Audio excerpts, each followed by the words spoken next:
Hello chess friends and welcome to Jozarov Chess Channel and welcome to the round 8 of the Prague Chess Festival in 2024. After 7 rounds of this amazing chess tournament, the leader is the top grandmaster Norbert Abdusatorov.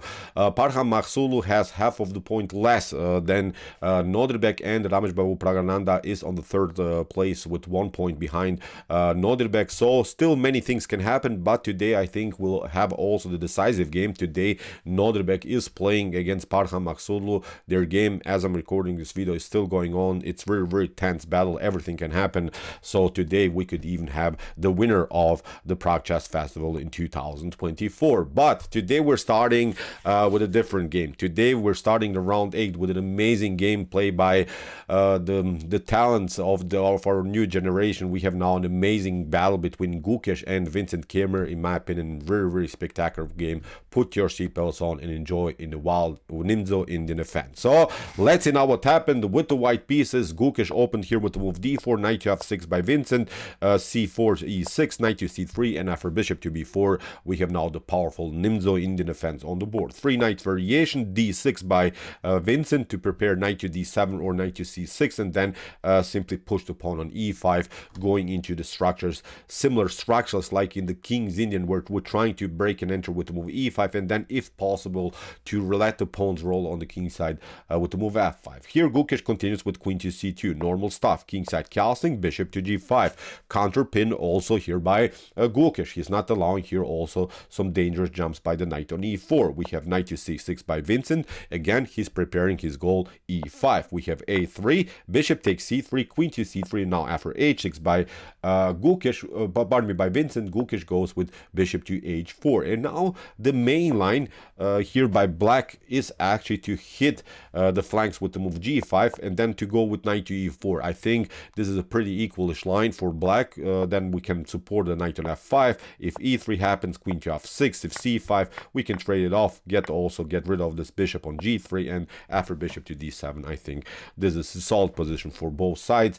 Of course, black is a little bit vulnerable in this line because you have exposed your pawns a little bit too much. You could also crack around the square h6, but in my opinion, an equal position here for both sides. But after bishop to h4, Vincent continues with this plan, which is also perfectly fine. He's trying to hit the center with the move e5. We have now queenside castling by Gukesh. Good choice, because in some lines the queen could be endangered. If, for instance, the d file clears, then the queen could be messed up here. So that's why bishop to d7 by Vincent, e3 by Gukesh, and now comes this idea with the move e5.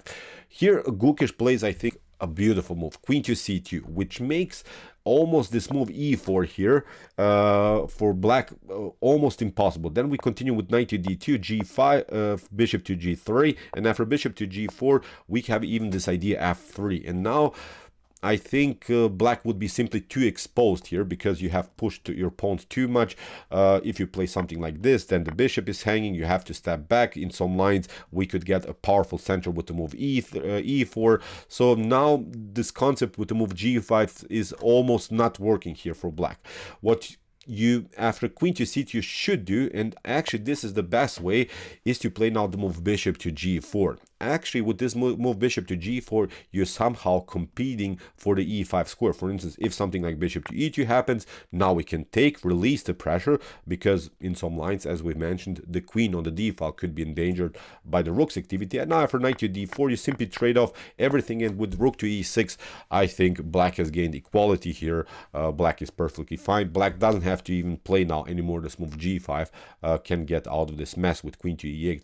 It's not pinned anymore by the bishop. So this was maybe the way to go here for Vincent. In this battle, in this top GM level, I think this game should end with a draw. But okay, after queen to c2, here Vincent played, I think, too much of a different plan now. He had his e5 goal prepared. He should have simply stuck to his plan and battled for the e5 square further.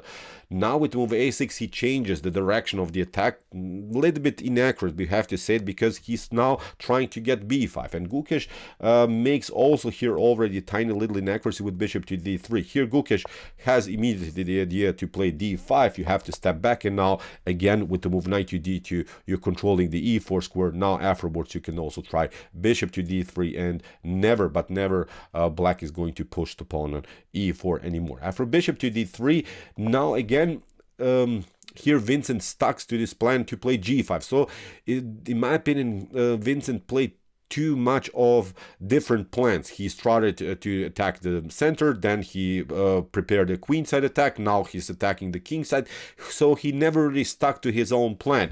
Here, instead of this move g5, the best way here is to proceed then with your plan that you have started, rook to b8. If, for instance, d5 happens, now you have even knight to a5.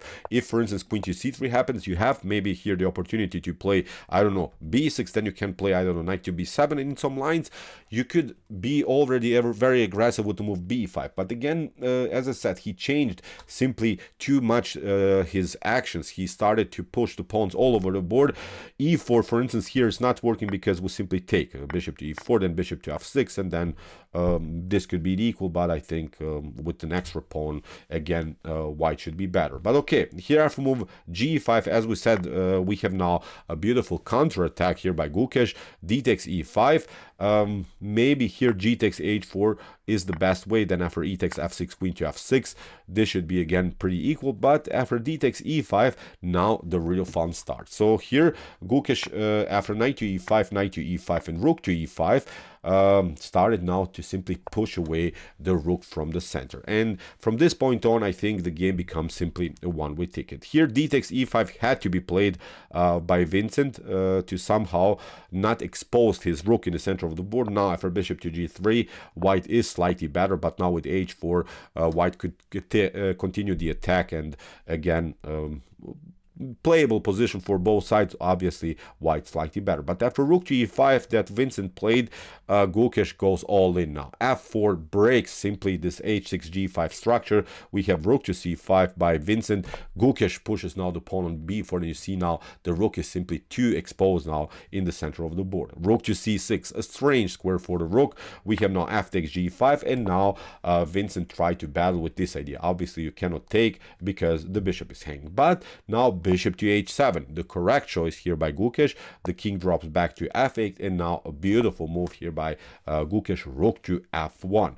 For instance, if you try here knight to e3, the fork against the rooks and also against the queen, this is not working because you get this one, rook takes f7, queen to f7, and queen to g8, and now after g takes h6, it's even a checkmate.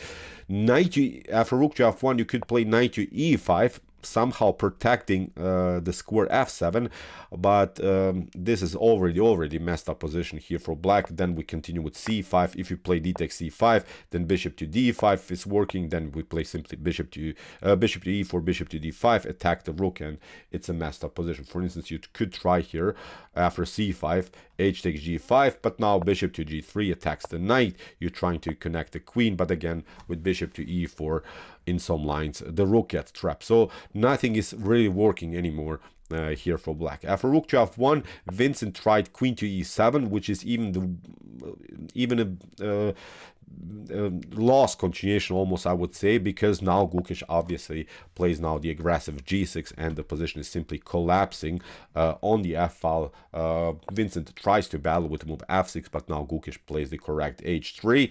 For instance, if you try here knight to e5, then bishop to f6 or rook to f6 is simply winning the game here on spot for white. So after move h3, Vincent tried to battle with the move d5, but Gukesh doesn't care, plays simply h takes g4, rook to c4. By Vincent, it seems so that the queen is lost, but Gukesh had everything calculated. Rook to f6 comes first with a check, king to e8 now played by Vincent Keymer, and now g7. This is a very beautiful move, because if you take, then you're running of course into some checks by the bishop. You'll also lose the queen. In the game, rook to c2 played by Vincent, obviously taking the queen, but this powerful attack by white is almost unstoppable. After rook to c2, Gukesh of course takes. Vincent is trying to battle with queen to g7, but now After bishop to g6, the game is over here for black, and in this position, Vincent Keymer resigned. Whatever you do, wherever you go with your king, for instance, you're trying this one, then rook to f8 is, for instance, a checkmate. So there's simply too much pressure here with both of these bishops, with the support of the rook. This is a messed up game. You could, of course, give up now the queen for the bishop, but now with an extra piece, with an extra rook here, again, white is completely winning. So Gukesh broke here really Vincent Keymer's Nimzo-Indian defense. Really tricky stuff. The e-file attack. Then when Vincent took with the rook on e5, the game was really collapsing. He had his rook too exposed. Gukesh, of course, advanced the pawn on f4, destroyed simply this Nimzo-Indian. Great game. I think it's an instructive game, but we saw also Vincent had some chances, but today Gukesh was on the better side. So great game by Gukesh, who, as I said, doesn't have, I think, anymore some chances to win the tournament, but he gained, I think, also decent amount of rating points. We'll see what will happen. Still, the game is going on between Nodirbek Abdusattorov and Parham Makhsoudlu. It's very tense battle for the throne. Check it out. I think it's also an amazing chess game. So if you want to see some other content from this tournament, check out our previous analyzed games. Here are some links on some videos, and if you like this content, don't forget to subscribe to my channel. See you soon with some more videos, and what do we say in the end? Chess is the best, of course.